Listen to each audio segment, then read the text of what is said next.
कहीं ना कहीं से सर्च करके पोइट्री ले आती हूँ आप लोगों के लिए। तो आज भी एक मैं पोइट्री लाई हूँ। उसका अनुमान है शर्मिंदगी लेकर आया वो 16वां साल। शर्मिंदगी लेकर आया वो 16वां साल। बरामदों से दौड़ता हुआ बचपन गुजरा। बरामदों से दौड़ता हुआ बचपन गुजरा और हांफते हुए वो साल छज्जे पे आके रुका। भामते हुए वो साल छज्जे पे आके रुका। उस हांफते उठते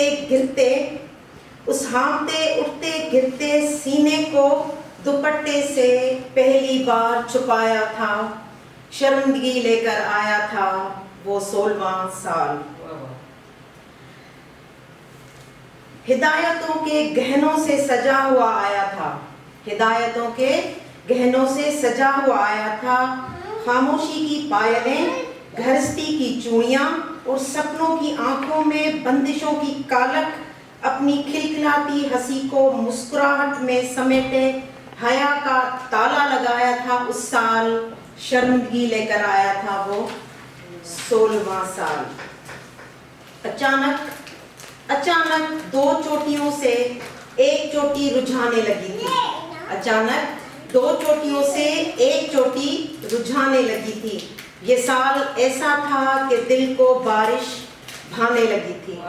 ये साल ऐसा था कि दिल को बारिश भाने लगी थी। उसी बारिश में जब बेधड़क भीगना चाहा, उसी बारिश में जब बेधड़क भीगना चाहा तो गीली कमीज पे सवाल उठाया था। उस साल शर्मिंदगी लेकर आया था वो 16वां साल। ये साल पहली मोहब्बत की पहली आहट का भी हो सकता था। ये साल पहली मोहब्बत की पहली आहट का भी हो सकता था। तितलियों का फूलों से उतर पेट में फड़फड़ाने का भी हो सकता था। माँ बाप के पुरसाहन का भी हो सकता था। शरीर में आए बदलाव को और उसको समझने का भी हो सकता था। फिर अजनबी इन एहसासों ने आवारगी का इल्जाम क्यों लगाया था उस साल?